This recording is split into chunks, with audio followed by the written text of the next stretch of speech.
Ciencia y religión, libro de la física estadounidense doctora Elsa Glover. Elsa M. Glover se doctoró en física en la Universidad de Purdue, Estados Unidos, y se ha dedicado profesionalmente a la enseñanza de la física. La doctora Glover ha estudiado, además, astrología y misticismo cristiano durante muchos años. La autora ha escrito y conferenciado extensamente sobre temas como ciencia y religión, astrodiagnosis y resolución de conflictos por métodos acuarianos. La sed del conocimiento y de paz de Occidente necesita obras como esta, donde lo religioso se relaciona con lo científico bajo una perspectiva esotérica y cristiana. La unidad que nos muestra en la creación permite ver las diversas fuentes de conocimiento de la humanidad como complementarias. Diferentes fenómenos naturales y circunstancias de la vida que nos pasan ordinariamente desapercibidos son tratados en este libro con precisión y claridad dignas de una docente experimentada, y así los conceptos científicos resultan accesibles a personas sin conocimientos profundos en estas materias. Igualmente el saber místico es presentado de forma comprensible, bajo una nueva luz. En ambos terrenos la autora se siente como en su casa y puede presentar una síntesis acertada. Ciencia y religión explora caminos que tarde o temprano la mayoría habrá de recorrer movida por el impulso y la urgencia de aproximarse a la verdad. 1. Percepción y conciencia de las dimensiones espaciales. ¿Alguna vez ha meditado sobre cómo se aparece el mundo a los animales? ¿Qué pensará un caracol al llegar al extremo de una hoja por la que se venía arrastrando? ¿Qué pensará un águila al ver que un ratón se mete en un hueco en la tierra? ¿Qué pensará un perro al ver que un automóvil cambia su apariencia según se aproxima y nuevamente cambia después al pasar y alejarse? Tales ejercicios de comprensión son estimables, no solo porque pueden ayudarnos a desarrollar simpatía y por lo tanto amor a los animales, y el amor por todas las criaturas es algo valioso, sino también porque la relación que hay entre un animal y un ser humano puede resultar en cierta manera similar a la que hay entre el hombre y seres sobrehumanos como Cristo, de modo que estas reflexiones pueden mejorar nuestra comprensión de los seres superiores. Los científicos materialistas han observado que el animal unicelular llamado ameba no tiene ojos. Su percepción del entorno está limitada básicamente a sentir objetos con los que entra en contacto. Los anélidos, gusanos, son capaces de reaccionar a los cambios de luz y las estrellas de mar tienen manchas oculares en las puntas de sus brazos que pueden responder a diferentes grados de iluminación, pero no están preparadas para la formación de imágenes. Los ojos de los insectos pueden percibir la luz y la oscuridad, la dirección y el movimiento y en algunos casos el tamaño, pero no pueden enfocar objetos a distancias diferentes, aunque diversas partes del ojo pueden ver cosas cerca o lejos. La habilidad de enfocar es mayor en los cefalópodos, pulpos, peces y anfibios por el desarrollo de la capacidad de modificar la distancia del cristalino a la retina. Esto capacita al ojo para enfocar en la retina imágenes de objetos a diferentes distancias. La capacidad de enfocar se halla aún más refinada en las serpientes y en los vertebrados superiores con el desarrollo de la capacidad de variar la curvatura del cristalino, lo cual le permite acomodarse a objetos a diversas distancias. Cuando están presentes mayores habilidades de enfoque, se hace posible hacer más distinciones visuales. Aunque las moscas y lombrices no distinguen tamaño, las mariposas, cucarachas, tortugas, pollos, ratones y monos pueden distinguir áreas de diferentes tamaños. Las abejas, avispas, mariposas, tortugas, pájaros, pollos, perros, mapaches y monos han mostrado habilidad para distinguir diferentes formas planas. Tanto en los pájaros como en los mamíferos y en los humanos, los nervios ópticos entrecruzan parte de sus fibras en su camino al cerebro de modo que cada retina envía fibras nerviosas a ambos hemisferios cerebrales. De esta forma los campos visuales de ambos ojos se combinan. Las imágenes ligeramente diferentes de los dos ojos dan junta la apariencia tridimensional a los objetos observados. En algunos mamíferos los ojos están tan distantes uno de otro que el campo de visión común a ambos es muy pequeño. Aún en animales que disponen de la anatomía ocular y la estructura nerviosa apropiadas para la visión estereoscópica, se halla limitada la habilidad para servirse de estas estructuras. Los pájaros pueden distinguir formas planas, aunque no muestran reconocer recipientes diferentes. Los ratones y ratas tienen dificultad para juzgar la distancia que se encuentra una plataforma, con el fin de escoger la más cercana o saltar a plataformas ubicadas a distancias diferentes. En los seres humanos se halla muy desarrollada, sin embargo, la habilidad para ver claramente los objetos en profundidad y percibir las distancias. Debido a que la ameba solo es consciente de sí misma y de las cosas que se ponen en contacto con ella, podríamos decir que su percepción del espacio es esencialmente la percepción de un solo punto, es decir, percepción de la dimensión cero. el paso de un estado de percepción a otro es gradual, hasta el punto que algunas formas intermedias no se hallan claramente en un estado u otro.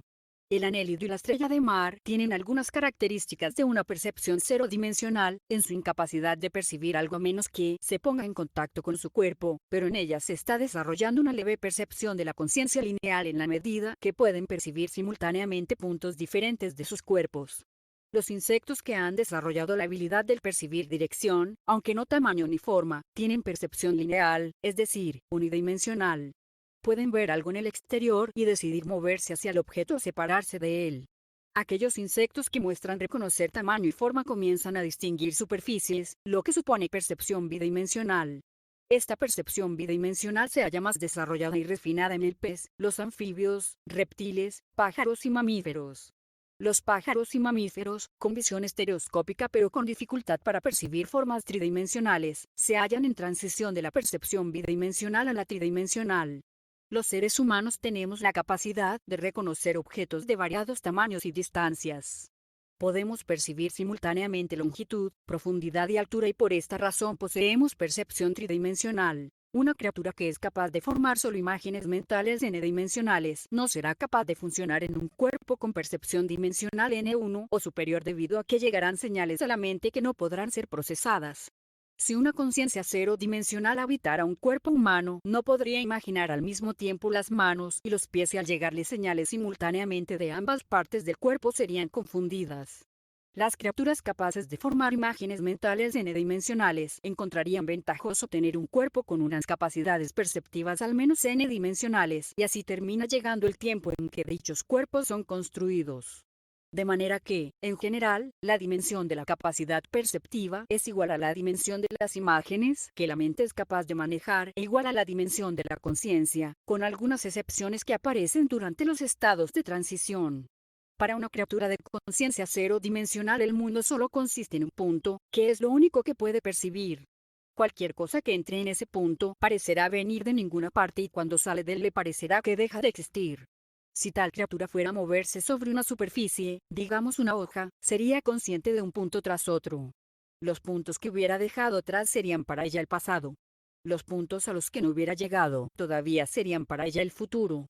Pero nosotros, con la habilidad del percibir toda la hoja, podríamos ver a un tiempo el pasado y el futuro de la conciencia cero dimensional. Para una criatura con conciencia de una dimensión, el mundo es unidimensional. Nada existe para ella, excepto aquello que está en la línea de la que es consciente. Si algo entra en esa línea parecerá como si viniera de la nada. Si algo sale parecerá como si dejara de existir.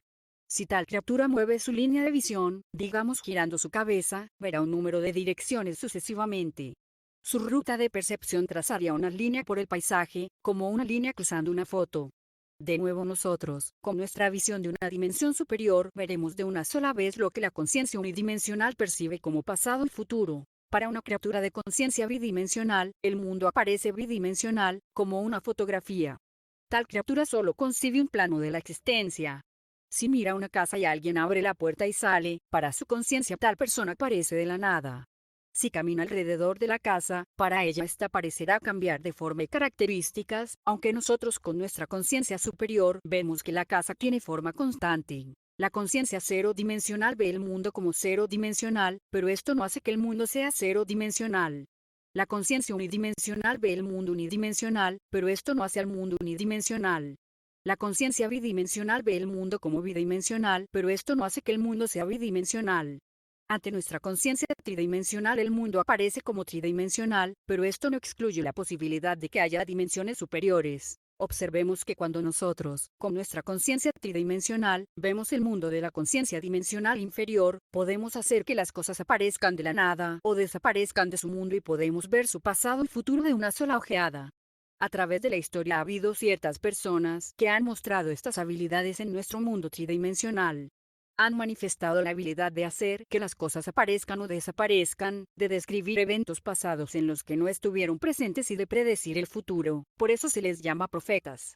Cristo fue capaz de crear panes y peces cuando mucha gente lo necesitaba, Mateo, capítulo 14, versículos del 13 al 21, y de desaparecer en medio de una multitud sin ser visto, Lucas, capítulo 4, versículos del 28 al 30, Juan, capítulo 8, versículo 59. Fue capaz de decir todo el pasado de personas que veía por primera vez. Juan, capítulo 1, versículos del 43 al 51. Juan, capítulo 4, versículos del 7 al 19, y en varias oportunidades, él demostró conocer por anticipado qué experiencias les aguardaban a él y a los discípulos. Mateo, capítulo 17, versículos del 24 al 27, Mateo, capítulo 20, versículo del 18 al 19, Mateo capítulo 2, versículos del 20 al 25, Mateo capítulo 26, versículos del 31 al 35, Lucas capítulo 5, versículos del 1 al 11. Es razonable pensar que la conciencia de Cristo y de los profetas pertenecía a la cuarta dimensión. Pablo, en su carta a los Efesios, capítulo 3, versículos del 14 al 18, escribió: Por eso yo doblo mis rodillas ante el Padre, que habite Cristo por la fe en vuestros corazones y, arraigados y fundados en la caridad, podáis comprender, en unión con todos los santos, cuál es la anchura, la longitud, la altura y la profundidad. Pablo incluyó aquí 4 dimensiones y dejó implícito que no solo los santos podrían comprenderlas, sino que nosotros seremos también capaces de comprenderlas cuando Cristo habite en nuestros corazones y nos volvamos arraigados y fundados en la caridad. 2. Las funciones de ciencia y religión en la búsqueda de la verdad. El hombre posee órganos sensoriales con los que puede realizar observaciones en el mundo físico. Tras efectuar muchas observaciones comienza a apreciar pautas fijas en lo que contempla. Ve que el agua corre colina abajo, que los cuerpos celestes siguen ciertas trayectorias, que la electricidad circulando por un filamento puede producir calor y a veces luz, etc. Después desarrolla leyes, las cuales son enunciados de pautas observadas. Desarrolla asimismo teorías que intentan explicar por qué las cosas suceden de una determinada manera. Estas teorías a menudo incluyen objetos no perceptibles sensorialmente pero que son aceptados como ciertos si las explicaciones asociadas son razonables. Nadie ha visto jamás la gravedad, o un campo gravitatorio, como dirían los científicos, pero explicamos que la razón de que el agua corra colina abajo y los objetos cercanos a la Tierra caigan cuando no tienen apoyo es que la gravedad los atrae. Nadie ha visto jamás un electrón, pero la producción de calor por una corriente eléctrica puede ser explicada diciendo que la corriente eléctrica está compuesta por electrones en movimiento y que los electrones en movimiento tienen energía cinética, de nuevo algo invisible, y que cuando los electrones chocan con átomos en el cable, su energía cinética se transforma en energía calórica. Debido a que los electrones sirven para proporcionar una explicación a los efectos calóricos de las corrientes eléctricas y otros fenómenos, los electrones se convierten en parte de la teoría y se cree en su existencia. Este proceso de observación del mundo material y de elaboración de leyes y teorías se denomina ciencia materialista. La ciencia materialista tiene limitaciones. Se basa en percepciones de los sentidos físicos e inferencias de las mismas. Sin embargo, hay algunas cosas que no pueden ser percibidas físicamente o inferidas. La religión es necesaria para completar el cuadro.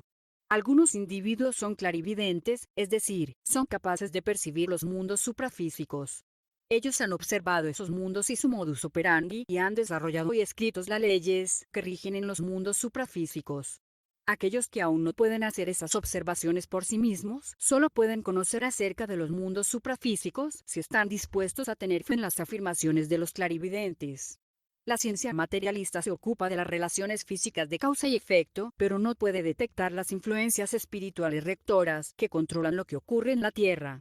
Los clarividentes ven que los fenómenos de la naturaleza, volcanes, terremotos, el rayo y el clima, son todos acciones deliberadas de las jerarquías divinas.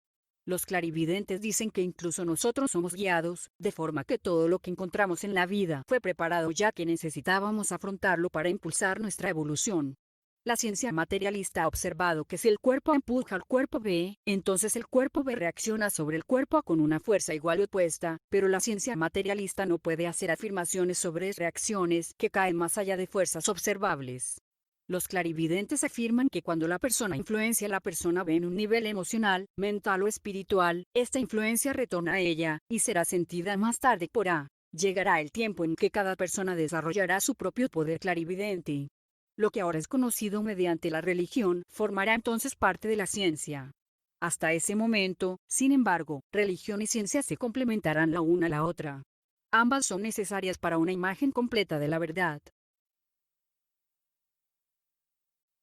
3. Masa, energía y espíritu. La masa es una propiedad de la materia que la hace difícil de acelerar. La segunda ley de Newton establece que la aceleración de un objeto es igual a la fuerza neta que actúa sobre ese objeto dividida por la masa.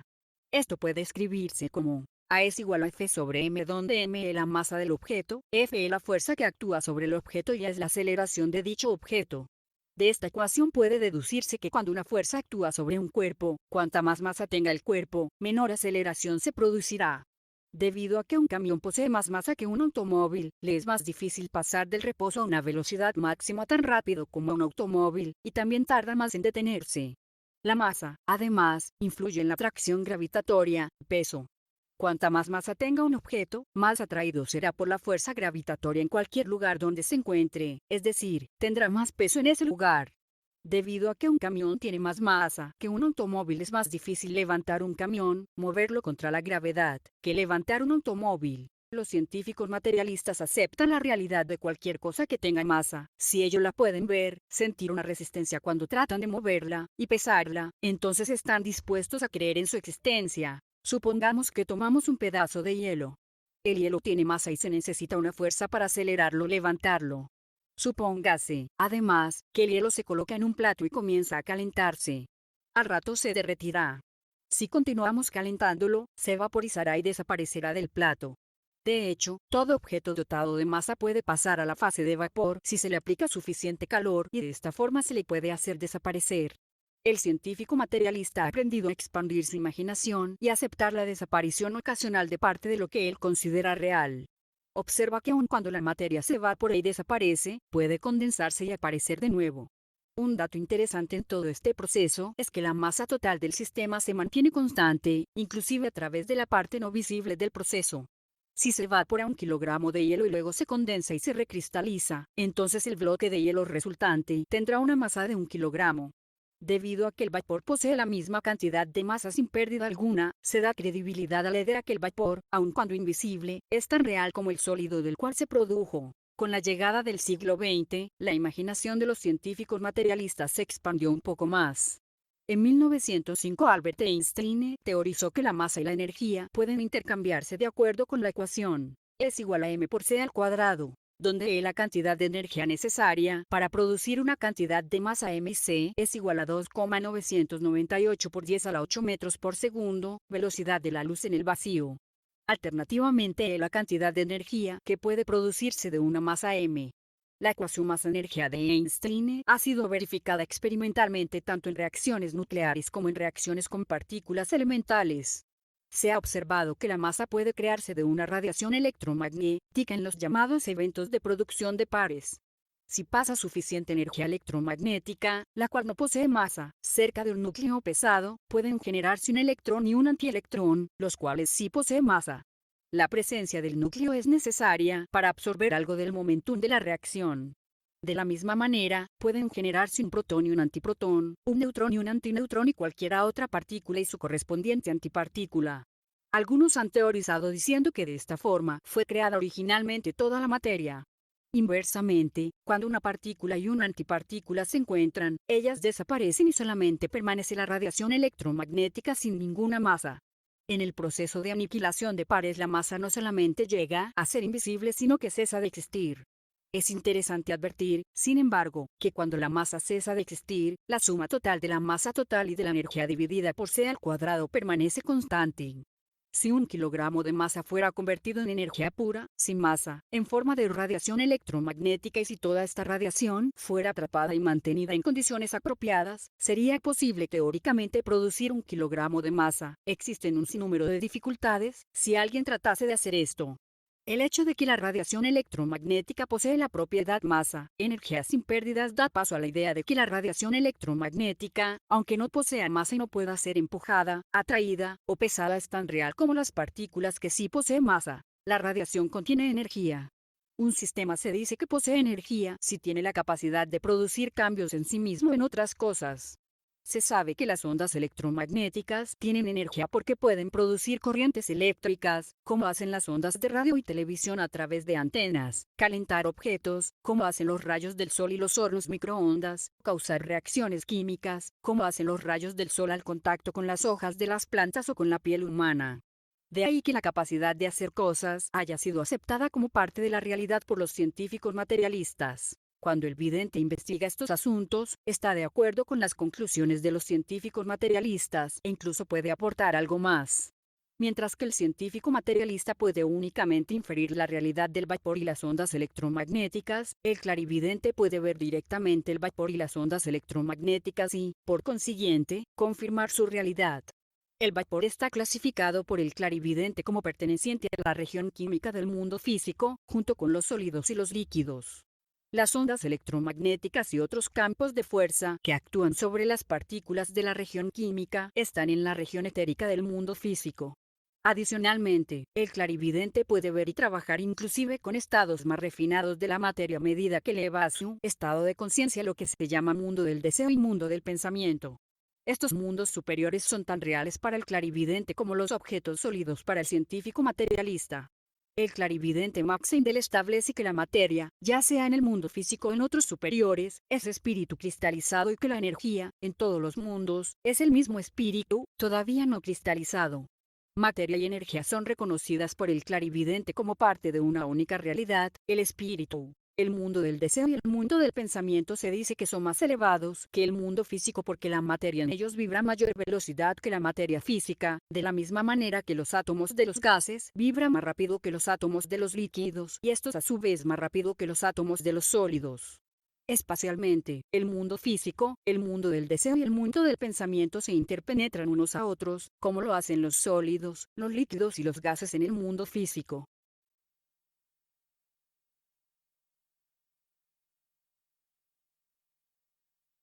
4. El principio de indeterminación. En 1820 Pierre-Simon Laplace afirmó que, conocida la posición y la velocidad de cada partícula del universo, se podrían predecir todas las posiciones futuras de todas las partículas y, por consiguiente, todos los acontecimientos futuros. Siguiendo Laplace, diferentes científicos materialistas mantuvieron esta opinión durante todo el siglo XIX. Su creencia era apoyada por sus observaciones. Dada la posición y velocidad iniciales de una bola lanzada, ellos podían predecir dónde se detendría. Dada la posición y velocidad iniciales del Sol y los planetas, podían predecir dónde se encontraría cada uno en cualquier momento. Incluso los objetos con carga eléctrica parecían obedecer leyes inexorables, de modo que conocidas sus posiciones y velocidades iniciales, las posiciones futuras podían ser calculadas. La creencia de Laplace llevó a la gente a adoptar la creencia de que el mundo operaba completamente de acuerdo con leyes, que el porvenir estaba predeterminado y que los hombres no tenían control ni sobre su propio futuro ni sobre el futuro del mundo. En las cercanías del siglo XX los científicos observaron hechos que empezaron a hacer vacilar su confianza en la capacidad teórica para predecir todos los acontecimientos futuros. En el experimento sobre el efecto fotoeléctrico, 1887, en el experimento Frankers, 1914, en el experimento sobre el efecto Compton, 1922, y en el experimento sobre difracción del electrón, 1927, los electrones y las ondas de luz no se comportaban de la forma esperada según la teoría clásica. A su tiempo, las conclusiones que sacaron los científicos materialistas fueron: la luz se mueve en el espacio como una onda, la cual se extiende sobre una porción del espacio, pero cuando la luz interactúa con algo aparecen partículas concretas, llamadas fotones, dentro de la onda. No se puede predecir cuándo aparecerá un fotón en la luz, aunque es posible hablar sobre la probabilidad relativa de que aparezca el fotón en una zona determinada. Un electrón se mueve por el espacio como una onda, pero cuando el electrón interactúa con algo aparece una partícula concreta dentro de la onda del electrón. Como ocurría con el fotón, solo se puede afirmar la probabilidad con que aparecerá el electrón partícula dentro del electrón onda. Similarmente, otras partículas elementales, como protones y neutrones, se mueven por el espacio como ondas e interactúan como partículas. Sobre la descripción de la materia y la luz como onda-partícula se construyó el principio de indeterminación, enunciado por Werner Heisenberg en 1927. Supongamos que delta X representa la amplitud de una onda. Entonces, la indeterminación sobre dónde aparecerá la partícula será también delta X. Se podría precisar dónde aparecerá una partícula, disponiéndolo todo para que la onda de la partícula fuera muy estrecha.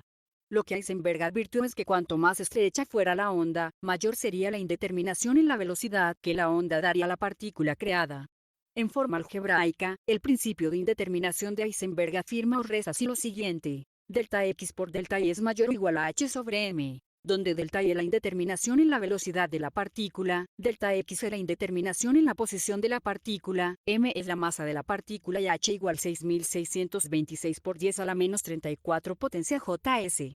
Así, los científicos materialistas llegaron a la conclusión de que es imposible conocer con precisión la posición y velocidad de una partícula simultáneamente. Si no podemos conocer con exactitud la posición y velocidad iniciales de las partículas en el universo y si las partículas, cuando no interactúan, pueden desaparecer, transformarse en ondas y reaparecer en un lugar imprevisible, entonces la creencia de Laplace en la predicción teórica de todos los acontecimientos futuros es insostenible. Los científicos materialistas atribuyen la aparición de partículas en un lugar u otro al azar porque solo pueden predecirla desde el punto de vista de probabilidad. Albert Einstein, sin embargo, afirmó en 1947, nunca creería que Dios juega los dados con el mundo. Lo que parece azar a los científicos materialistas no lo es para los clarividentes, que pueden ver poderes superiores en acción. Los clarividentes ven numerosas fuerzas inteligentes activas en el mundo. Cada persona tiene un espíritu, a veces llamado ego, que puede dirigir el cuerpo físico según su voluntad. Los animales y plantas también tienen egos, aunque sus egos tienen menores habilidades para dirigir sus cuerpos físicos densos que los egos humanos. Existen asimismo ángeles que ayudan a dirigir los procesos de reproducción y crecimiento, y arcángeles que ayudan a dirigir las migraciones, la construcción de refugios y otras actividades instintivas de los animales, así como el desarrollo de costumbres, creencias y actividades colectivas de los pueblos y las naciones. Existen ángeles archiveros que disponen las experiencias que la gente encuentra en su vida de tal forma que todo el mundo recibe exactamente lo que necesita para su desarrollo. No puede haber contradicciones en la verdad. En tanto que la ciencia es cierta y en tanto que la religión es cierta, ambas pueden convivir una con otra en armonía. El desarrollo del principio de indeterminación por la ciencia materialista llevó a la ciencia un paso más cerca de la verdad y abrió espacio en la teoría científica para la interacción entre espíritu y materia, como afirma la religión que sucede. 5. Sabiduría en el universo. En Proverbios, capítulo 3, versículo 19 está escrito: con la sabiduría fundó Yahvé la tierra, con la inteligencia consolidó los cielos. Los científicos materialistas han realizado muchas observaciones de lo que hay en el universo y cómo se comporta la materia. ¿Dan esas observaciones evidencia de la sabiduría? Para contestar esa pregunta debemos tener algún medio de reconocer la sabiduría cuando la encontremos. Una manera de indagar si hay sabiduría en el universo presente es compararlo con otros posibles universos alternativos, imaginados, y ver qué funciona mejor, si el universo real o los alternativos. En el universo presente, dos de las partículas básicas que constituyen la materia son el protón y el electrón. Vemos que estas partículas se atraen mutuamente gracias a lo que se denomina fuerza eléctrica. ¿Cómo sería el universo si no hubiera fuerza de atracción entre las partículas? Todas las partículas del universo flotarían al azar y sería imposible construir forma alguna. Si queremos una creación con sentido, debemos ser capaces de unir partículas para obtener formas diversas. Por lo tanto, la existencia de fuerzas eléctricas es sabia. En el universo presente, la fuerza eléctrica no es capaz de mantener juntos dos protones, pero existe otra fuerza, llamada fuerza de cohesión nuclear, capaz de mantener unidos los protones. ¿Cómo sería el universo si los protones no pudieran permanecer unidos? El único elemento en el universo sería entonces hidrógeno, consistente en un protón con un electrón en su órbita. Si solo hubiera un elemento en el universo, la posibilidad de crear estructuras complejas con propiedades diversas sería limitada. Por consiguiente, el mundo material es un mundo mejor gracias a la existencia de la fuerza de cohesión nuclear. Cuando varios protones se unen y atraen electrones en órbita alrededor de ellos, el resultado recibe el nombre de átomo. Todos los átomos con el mismo número de protones reciben el mismo nombre atómico. Por ejemplo, todos los átomos con 6 protones se denominan átomos de carbono, todos los átomos con 26 protones se denominan hierro, todos los átomos con 79 protones se denominan oro, etc. Observamos que en el universo presente los movimientos de los electrones alrededor de los protones son gobernados por lo que llamamos ondas mecánico-cuánticas. Estas permiten que los electrones vayan solamente en ciertas órbitas alrededor de los protones. ¿Cómo sería el mundo si esas ondas no gobernaran los movimientos de los electrones? Lo primero de todo, ningún átomo de un elemento tendría las mismas propiedades químicas que otro. Un átomo de oro tendría sus electrones dispuestos de manera diferente que cualquier otro átomo de oro, de forma que cada átomo tendría diferentes propiedades. Y lo que es más, los átomos podrían cambiar sus propiedades continuamente. Cada vez que un átomo colisionara con otro átomo, los electrones de ambos serían empujados a diferentes órbitas y los átomos cambiarían sus propiedades. Átomos que formasen un cuerpo sólido en un momento determinado podrían transformarse en un líquido o un gas un minuto después, o podrían cambiar de un sólido frágil a un sólido elástico, o de una sustancia no inflamable a una inflamable, etc. Tal inestabilidad en el mundo no conduciría a la construcción de formas físicas útiles. Por consiguiente, las ondas mecánico-cuánticas que gobiernan el movimiento de los electrones cumplen un propósito útil y muestran sabiduría. Cuando se unen dos o más átomos, el resultado se denomina molécula. Los diversos cuerpos vegetales, animales y humanos se componen de moléculas. Los humanos obtienen los materiales para sus cuerpos comiendo vegetales. Observamos que los cuerpos humanos no se componen de porciones de frutas y vegetales. Si así fuera, las posibles estructuras corporales serían muy limitadas. Puede imaginar el tratar de construir arterias, venas y capilares con pequeños trozos de apio, tal vez unidos con miel y harina. Es sabio que el cuerpo humano sea capaz de descomponer la comida en sus partes constituyentes y después reconstruir nuevas moléculas que servirán a sus propósitos. Cualquier molécula puede ser descompuesta si es calentada lo suficiente. Pero si el cuerpo humano tuviera que descomponer los alimentos mediante calor, todas las moléculas en la proximidad de dicho calor se descompondrían también. Esto no sería sabio porque si bien la comida debe ser descompuesta, otras moléculas deben bien preservarse o bien construirse a partir de la comida. Los medios de que se sirve el cuerpo para descomponer la comida y construir las moléculas necesarias evitan los problemas citados. El cuerpo alberga moléculas llamadas enzimas. Existen muchos tipos diferentes de enzimas.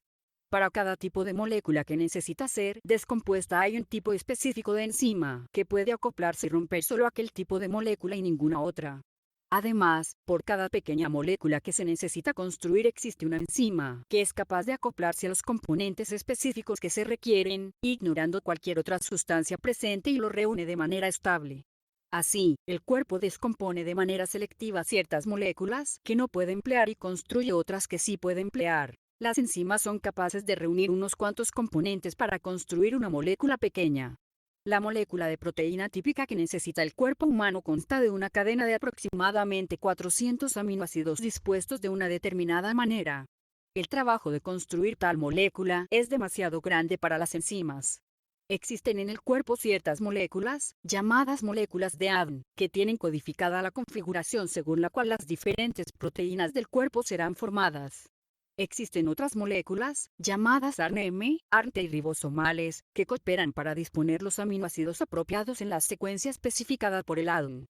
De esta manera el cuerpo humano puede obtener para sí mismo los tipos de moléculas que precisa. En modo alguno estas moléculas que trabajan para construir otras moléculas fabrican proteínas constantemente en un cuerpo sano.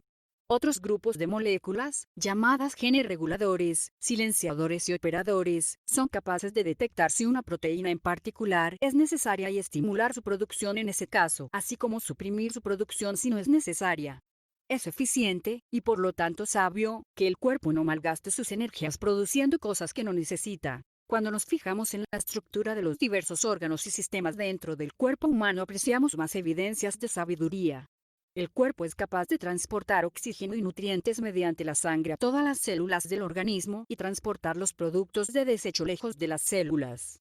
Sin circulación sanguínea las células serían como una estufa que no es alimentada con combustible y aire de la cual no se retiran las cenizas. Pronto se apagaría. El cuerpo físico no solo tiene las características necesarias para funcionar en el mundo físico, sino que dispone de muchas propiedades que aumentan al máximo su capacidad funcional.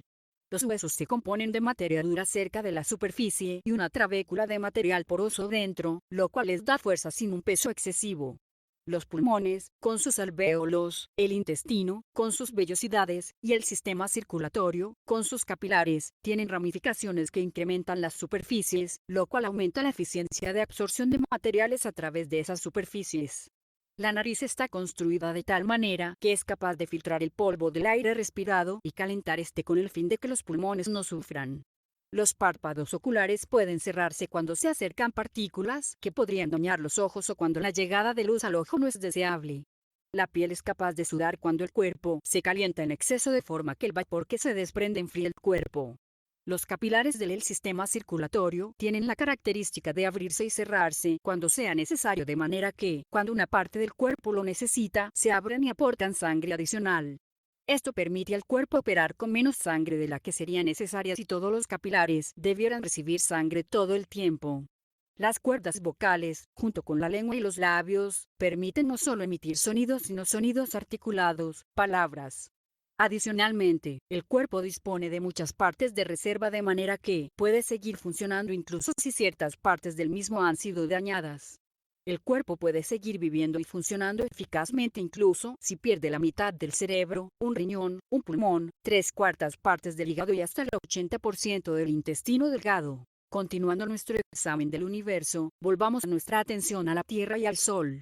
El Sol ilumina la Tierra y la provee de energía. Sin la luz solar todas las aguas se helarían, ningún viento soplaría, ninguna planta podría crecer y los animales y humanos no podrían vivir. El método de producción de energía en el Sol es mediante una reacción de fisión nuclear que convierte la masa en energía. Este es un método tan eficiente de producción de energía que el Sol puede irradiar energía al ritmo que lo hace ahora durante aproximadamente 10.000 millones de años. De esta manera, la vida en la Tierra dispone de tiempo suficiente para desarrollarse y evolucionar hacia formas de vida complejas. Por comparación, si el Sol produjera su energía mediante reacciones químicas, como ocurre en el fuego ordinario por carbón o gas, el Sol con su masa actual no sería capaz de continuar con su producción actual de energía durante más de 1400 años. De manera que el método de producción de energía por fisión nuclear es mucho más sabio. La localización y movimientos de la Tierra también muestran sabiduría. La Tierra está a la distancia apropiada del Sol, ni demasiado lejos ni demasiado cerca, y tiene los movimientos de rotación y revolución apropiados para proporcionar a las formas de vida presente las dosis adecuadas de radiaciones solares para impulsar la vida y la evolución. La atmósfera de la Tierra contiene el oxígeno que los animales y humanos necesitan para respirar. Si todas las formas de vida inspirasen oxígeno y expirasen dióxido de carbono, como hacen los animales y humanos, las reservas de oxígeno pronto se agotarían. Las plantas, sin embargo, toman dióxido de carbono y devuelven oxígeno y de esta forma contribuyen a mantener una situación de equilibrio. Si la gravedad fuera la única fuerza que actuase sobre el agua, toda el agua se precipitaría en los océanos y las plantas y animales en tierra morirían. El agua, sin embargo, puede evaporarse de los océanos. Los vientos, empujados por la radiación solar, llevan después el vapor de agua sobre la tierra, donde se condensa y cae como lluvia. De esta manera las plantas consiguen el agua que necesitan y los ríos y demás corrientes proporcionan agua fresca a los animales y humanos. Todos esos procesos trabajan juntos para producir un entorno estable en el que se desarrolle la vida sobre la Tierra durante largos periodos de tiempo. Considerando que la evolución de los seres implicados es de una naturaleza lenta, esto es sabio. A su debido tiempo, todas las formas mueren y se disuelven. Esto también es sabio. Los cuerpos vegetales, animales y humanos, aunque muestran sabiduría en su estructura, no son aún perfectos. Por consiguiente, es bueno para los espíritus que habitan dichas formas que, una vez hayan obtenido toda la experiencia que puedan en una forma, la abandonen y construyan otra mejor.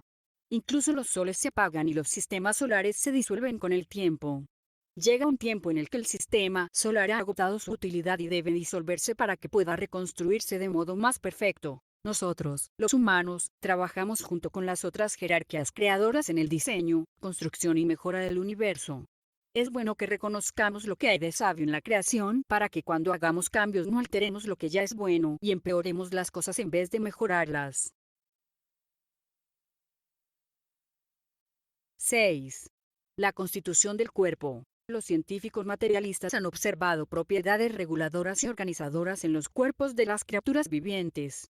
Como escribió el botánico Edmund W. Sinnott, capítulo número 2 de la creatividad y su cultivo, los seres vivos son organismos. Un organismo es, en primer lugar, un sistema organizado de estructuras y actividades. No es una masa informe cuyas partes y procesos son casi independientes, sino que se mantiene unido bajo un control coordinador. La comida entra en él y se constituye en parte de él. A medida que los tejidos se desgastan, la materia deja nuevamente el organismo. Sin embargo, ello no cambia el sistema viviente, ya que el organismo se mantiene a sí mismo gracias a una serie de procesos reguladores. Cada organismo tiene su ciclo particular de desarrollo progresivo y creativo. La nota clave de este ciclo es el cambio continuo. No un cambio ciego, sino un cambio que se mueve hacia un fin muy definido, el individuo maduro y la culminación del ciclo. El curso normal del desarrollo hacia un fin puede ser bloqueado y alterado de diferentes modos, pero el organismo muestra una tendencia persistente hacia la consecución del fin contra todo impedimento. El brote de una planta cortado y puesto en agua o arena húmeda regenerará su sistema radicular perdido. Varios órganos animales pueden ser repuestos si han sido perdidos: patas de cangrejos, apéndices de larvas de anfibios, colas de gusanos, ojos de caracoles, etc. En la misma obra citada, en el capítulo número 3, el arquitecto Alden B. Down recalca que, cuanto mayor es la variedad de materiales disponibles para construir algo, más variada puede ser la estructura de esa construcción. Advierte que en la naturaleza hay gran variedad de átomos y moléculas y que, por consiguiente, existen miríadas de posibles maneras de combinarlos. Concluye: por esta razón no me sorprende la creatividad o individualidad hallada en las estructuras naturales. Lo que sí me asombra es que con toda esta habilidad creativa la naturaleza esté deseosa de conformarse tan solo con producir algo que reconocemos como una margarita corriente. Si los materiales de construcción son similares, puedo ver cómo habría un tipo común para las formas individuales. Por ejemplo, una casa hecha con ladrillos es una casa de ladrillo y una casa hecha con madera es una casa de madera. Esto es sin duda lo que llamamos genética, pero no explica la similitud de formas entre todas las margaritas. Los científicos materialistas están confusos. ¿Qué da organización al organismo? ¿Qué dirige el desarrollo y curación del organismo? ¿Qué hace que los organismos de un determinado tipo se ajusten a un modelo reconocible aunque puedan existir variaciones dentro del modelo general?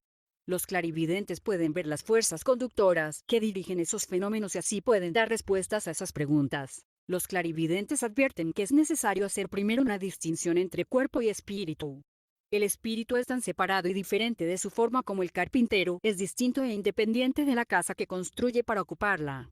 Es el espíritu el que moldea las formas como expresión de sí mismo. El espíritu construye cuerpos con sabiduría, propósito y anticipación.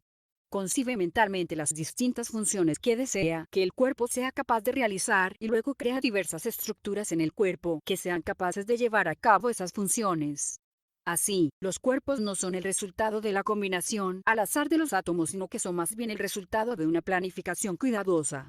Esta es la razón por la que vemos organización en los organismos. Los cuerpos físicos densos son capaces de crecer hacia una forma específica y curarse si su forma es dañada, porque el espíritu ha creado una matriz de campos de fuerza etéricos, llamada cuerpo vital, que dirige la ubicación de las partículas densas incorporadas en el cuerpo denso como alimento.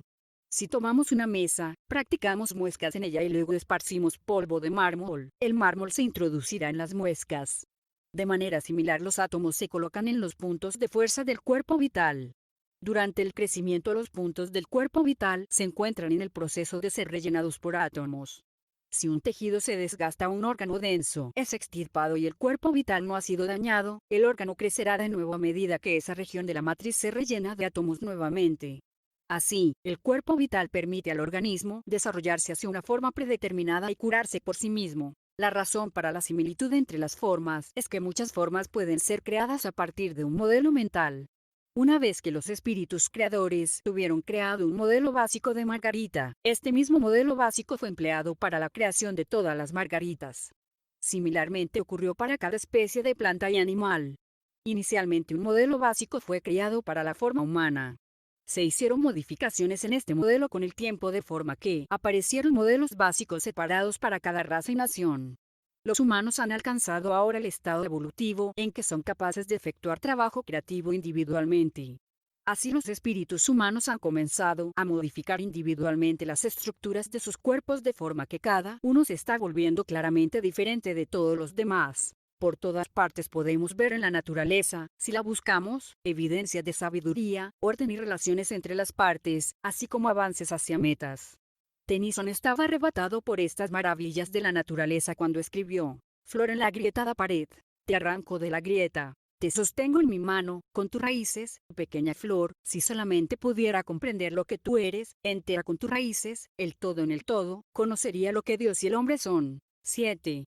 Máquinas versus personas. Vivimos en una época de alta tecnología en la cual hemos desarrollado máquinas que ven, cámaras, que oyen, grabadoras magnetofónicas, y que hablan, equipos de sonido, máquinas que plantan, cultivan, riegan y cosechan, máquinas que facilitan los procesos industriales, que se desplazan por el suelo, automóviles, y por el aire, aviones, máquinas que ejecutan procesos lógicos, ordenadores. Estos logros han llevado a muchos a preguntarse si es posible construir máquinas que hagan todo lo que los humanos podemos hacer. Muchos investigadores han trabajado con el objetivo de construir máquinas capaces de rivalizar con el hombre.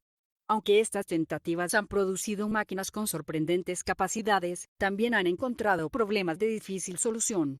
Hubert L. Dreyfus realizó un estudio profundo de las limitaciones de las computadoras, y por extensión, de las máquinas que ellas controlan, en su libro Lo que las computadoras no pueden hacer. Él señala que las áreas principales en las que las computadoras son incapaces de competir con los humanos son captar un propósito y obrar con él, captar una imagen global y hacer que todas las partes encajen en el conjunto, completar detalles no vistos o no especificados mediante un sentido de la globalidad, decidir qué es relevante e ignorar lo irrelevante, captar similitudes entre diferentes situaciones. Los clarividentes están en disposición de dar información adicional referente a por qué las máquinas no pueden hacer ciertas cosas que los humanos sí podemos.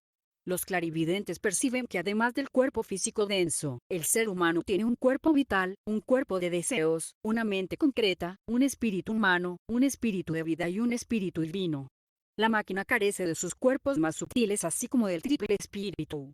Por consiguiente, las máquinas no serán capaces de mostrar las capacidades propias de esos cuerpos y del triple espíritu operando a través del cuerpo denso. El trabajo del cuerpo vital sobre el cuerpo físico denso capacita a dicho vehículo para asimilar comida, excretar cualquier sustancia innecesaria, curarse y reproducirse. El cuerpo vital almacena, además, un registro no solo de todo lo que la persona hace, sino que también almacena los efectos que esos actos tienen sobre otras personas. Esos efectos serán sentidos a su tiempo por la persona que actúa de aquella manera y así las personas toman conciencia de sus obras y desarrollan un sentido de responsabilidad. El trabajo del cuerpo de deseos sobre los cuerpos denso y vital permite los sentimientos de amor y odio, de simpatía y antipatía, propósito y devoción. El trabajo de la mente capacita al individuo para crear una imagen global de una situación en la que las partes están interrelacionadas. La mente puede asimismo operar intuitivamente, recogiendo ideas y sentidos no afirmados explícitamente, y creativamente. El espíritu humano, que mora en la región del pensamiento abstracto, puede determinar qué normas de conducta deberían ser empleadas en diferentes circunstancias. Por ejemplo, las normas de conducta que alguien sigue en el trabajo pueden ser bien distintas de las normas de conducta seguidas en una fiesta. Lo que resulta apropiado en un lugar puede no ser apropiado en el otro. Los robots informáticos necesitan ser programados para trabajar con unas condiciones muy limitadas y específicas y no pueden trabajar fuera de las condiciones para las que fueron diseñados. El espíritu de vida proporciona una percepción intuitiva de lo correcto y de lo erróneo, de lo que está bien y mal, de lo que es valioso y de lo que es inútil. La sabiduría almacenada en el espíritu de vida es el extracto acumulado de las experiencias de muchas vidas en la tierra.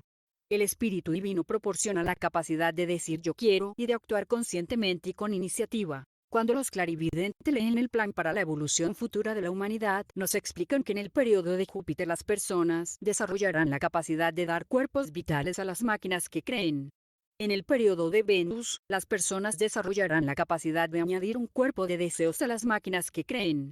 En el periodo de Vulcano, las personas desarrollarán la capacidad de añadir una mente a las máquinas que creen. Será entonces cuando los sueños actuales de crear entes con vida, con sentimientos y con pensamientos se verán realizados. No obstante, los espíritus que habitarán esos cuerpos no serán creados por el hombre. Ya existen, y sencillamente usarán los cuerpos como habitaciones en las que trabajar y evolucionar. El mayor escollo para la gente en una era tecnológica no reside en la creación de supermáquinas. El ejercicio intelectual es bueno para la mente de las personas y las máquinas pueden asumir tareas que resultan bastante aburridas de hacer para los humanos. El mayor peligro reside en ver que las máquinas asumen algunas tareas humanas, inferir que los humanos solamente somos máquinas y, por tanto, pasar a tratar a los humanos como uno trataría a una máquina. Debemos esforzarnos por tener siempre presente que las personas son destellos de Dios y merecen nuestro respeto e incluso admiración. Todos los seres humanos, no importa cuán ciegos parezcan mental o espiritualmente al presente, tienen un potencial infinito y mediante el proceso evolutivo llegarán un día a ser tan perfectos en el amor y la sabiduría y tan creativos como el mismo Cristo.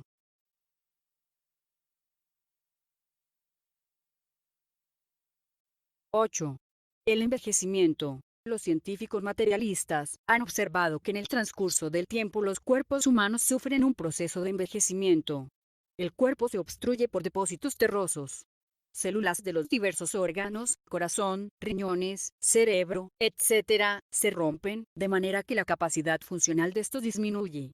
Las paredes arteriales se engruesan y se vuelven rígidas, lo que dificulta la circulación de la sangre.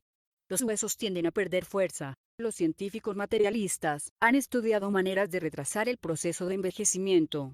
Para retrasar la obstrucción del cuerpo por depósitos minerales, podemos emplear alimentos y bebidas que contengan escasos materiales terrosos, tales como el agua destilada, leche, vegetales frescos y frutas. Igualmente es necesario mantener una buena eliminación, de manera que las materias terrosas ingeridas puedan ser eliminadas lo más pronto posible. El ácido pantoténico, las vitaminas C y E son importantes para retardar los procesos de destrucción celular. El ácido pantoténico se encuentra en la levadura de cerveza, patatas, guisantes, arroz integral, semillas de girasol y trigo entero. La vitamina C se encuentra en todas las frutas y vegetales frescos. La vitamina se encuentra en los granos enteros, vegetales de hoja verde, nueces, judías y guisantes. Otras vitaminas del complejo B, selenio y los aminoácidos cisteína, metionina y ornitina contribuyen a prevenir la destrucción celular. Las grasas insaturadas pueden originar destrucción celular porque poseen radicales libres. Para retardar el endurecimiento y engrosamiento de las paredes arteriales, debemos evitar la ingesta excesiva de colesterol y otras grasas. Para conseguirlo, deberíamos limitar la ingesta de leche entera, la carne grasa, la yema del huevo, aceite de coco, bayas de cuca, margarina y aceites en general. En vez de leche entera, podemos tomar leche descremada. Los cereales, frutos secos y legumbres pueden reemplazar las comidas con carne. El ejercicio es igualmente útil para mantener los niveles de colesterol bajos. Para prevenir la pérdida de fuerza de los huesos es necesario ejercicio físico junto con aportes adecuados de vitamina C y calcio. La leche, las almendras, las semillas de sésamo, girasol y soja, así como los vegetales de hoja verde son buenas fuentes de calcio. La vitamina D, procedente de huevos, leche, semillas germinadas, champiñones, semillas de girasol y de la luz solar, junto con el aminoácido lisina, facilitan la absorción de calcio. La ciencia materialista solo puede aportar sugerencias para retardar el proceso de envejecimiento. No puede detenerlo. Aún nos encontramos en la situación referida por Henry Wadsworth Longfellow cuando escribió: el arte es extenso mas el tiempo vuela y nuestros corazones, aunque firmes y valientes, tocan, como tambores destemplados, marchas fúnebres hacia la tumba. Los científicos materialistas han confirmado que no solamente los cuerpos humanos experimentan envejecimiento, sino que también los organismos vegetales y animales envejecen y finalmente mueren. La Tierra envejece a medida que se explotan sus depósitos de carbón, petróleo, gas y minerales, y también a medida que sus montañas se erosionan y son arrastradas por las aguas hacia el mar, e igualmente a medida que su interior se enfría gradualmente. El Sol envejece al radiar calor y luz hacia el espacio. Para reponer el calor y luz perdidos, quema grandes cantidades de combustible nuclear en su interior. Nuestro Sol quema a diario 1013 toneladas de las 1027 toneladas totales de combustible que almacena en su interior. Las reservas de combustible son limitadas. Finalmente, al cabo de unos 10.000 millones de años desde el momento en que empezó la fusión nuclear, dentro de unos 5.000 millones de años, el Sol agotará su combustible nuclear. Llegado dicho momento se enfriará y dejará de brillar. Los científicos materialistas han comprobado que todos los procesos irreversibles en el universo lo hacen envejecer. Esto se resume en la segunda ley de la termodinámica, la cual establece que la entropía del universo aumenta con cada proceso irreversible. Entropía es un término técnico con una definición matemática algo compleja, pero que básicamente mide el desorden físico en el universo. Cuando un folio de papel se rompe en pedazos, el papel rasgado está menos ordenado que la hoja entera. La segunda ley implica que podemos comenzar con un folio de papel y rasgarlo, pero no podemos comenzar con un folio hecho pedazos y reconstruirlo a menos que algo sacrifique su orden para consumar el proceso. Si un ser humano gasta energía en reunir los trozos de papel nuevamente, el aumento en el orden del papel será menor que el desorden causado por el consumo de plantas, y a veces animales, necesario para conseguir la energía que recomponga el papel. De esta manera, el desorden en el universo aumenta y el universo envejece. Los clarividentes pueden dar una iluminación adicional sobre el proceso del envejecimiento. Ellos perciben que si bien las actividades terrenales de los seres humanos producen envejecimiento del cuerpo denso, también producen crecimiento del alma humana. El registro de las actividades terrenales se almacena en el cuerpo vital. Este registro contiene tanto nuestros hechos como los efectos de nuestras acciones sobre otros. A su debido tiempo, el espíritu revisa sus registros, bien voluntariamente durante la vida en el ejercicio de retrospección automáticamente tras la muerte. El ejercicio de retrospección implica repasar los acontecimientos de cada día al retirarse a dormir, antes de entregarse al sueño. Los acontecimientos son revividos en orden inverso a como sucedieron, de forma que primero se ven los efectos y luego las causas. A medida que se reviven los acontecimientos, se debe intentar sentir los efectos que nuestras acciones han tenido sobre otras personas y valorar si nuestras acciones fueron correctas o equivocadas. Cuando se repasa el registro, se reparan las acciones, se sienten sus efectos y el espíritu extrae conclusiones de toda la experiencia acerca de lo correcto y lo erróneo, de lo bueno y lo malo, de lo que es valioso y de lo intrascendente. El espíritu almacena esas conclusiones y consecuentemente crece en sabiduría y poder. El proceso de envejecimiento, que parece un declive continuo desde el punto de vista físico, aparece como de continuo crecimiento y mejora desde el punto de vista espiritual. Como dijo Pablo, un cor. 15:44, se siembra cuerpo animal y se levanta cuerpo espiritual y 2 cor. 4:16, por lo cual no desmayamos, sino que mientras nuestro hombre exterior se corrompe, nuestro hombre interior se renueva de día en día. El clarividente puede percibir asimismo que, aunque el cuerpo físico envejece, el modelo de acuerdo con el cual el cuerpo físico fue construido permanece inalterado por el paso del tiempo. Cuando el cuerpo denso ha envejecido hasta el punto de ser inhabitable, el espíritu deja el cuerpo denso pero toma consigo el modelo de acuerdo con el cual el cuerpo físico fue moldeado. El espíritu puede hacer cambios en el modelo si aprecia defectos, y luego utiliza dicho modelo para construir un nuevo cuerpo dentro del vientre de una nueva madre. Aunque los cuerpos declinan durante una vida terrestre, la tendencia de una vida a otra sobre la Tierra es de mejora continua. Similarmente, el sistema solar puede retirarse de la manifestación cuando se agota y necesita un nuevo comienzo con ímpetu y orden renovados. Ya que las formas físicas parecen estar en un estado de continuo declive, podríamos ser pesimistas y perder la esperanza si fijamos nuestra atención solo en lo físico. Por consiguiente, luchemos por mantener siempre en mente que la condición del espíritu es de crecimiento continuo y que paso a paso nos estamos acercando a un estado de gloria más allá de toda comparación. 9. La evolución. Basándose en sus observaciones sobre la naturaleza de los procesos de desintegración atómica, los científicos materialistas han deducido varias leyes referentes a la desintegración atómica. Aplicando esas leyes a diferentes materiales, es posible deducir por cuánto tiempo han tenido lugar los procesos de desintegración atómica en el seno del material sin interferencias externas. De esta forma, el tiempo desde que una roca se solidificó o el tiempo desde que una planta o un animal murieron pueden ser determinados con una muestra de la roca, de la planta o del animal. Empleando esos procedimientos, los científicos han encontrado que las rocas lunares tienen entre 5 y 6 mil millones de años de antigüedad, y que las más antiguas rocas terrestres datan de 3 a 5 mil millones de años. Se han encontrado fósiles de formas animales y vegetales que datan cerca de 560 millones de años. Cuando se ordenan cronológicamente los fósiles según el momento de su formación, se aprecia que inicialmente solo las formas de vida más sencillas estaban presentes y a medida que pasaba el tiempo aparecían formas más y más complejas. Los fósiles más antiguos son algas, medusas, corales blandos y gusanos primitivos. Más tarde aparecieron los primeros crustáceos, después el primer pez, después los primeros anfibios, luego los reptiles, pájaros, mamíferos y por último hicieron su aparición los primeros humanos. El científico materialista aprende sobre el pasado, haciendo observaciones en el presente y extrapolándolas al pasado de acuerdo con las leyes científicas tal y como él las entiende. Este método lógicamente tiene limitaciones en cuanto a lo lejos que puede alcanzar en el tiempo y en cuanto a su precisión. El clarividente puede estudiar el pasado con más precisión y puede ir más atrás.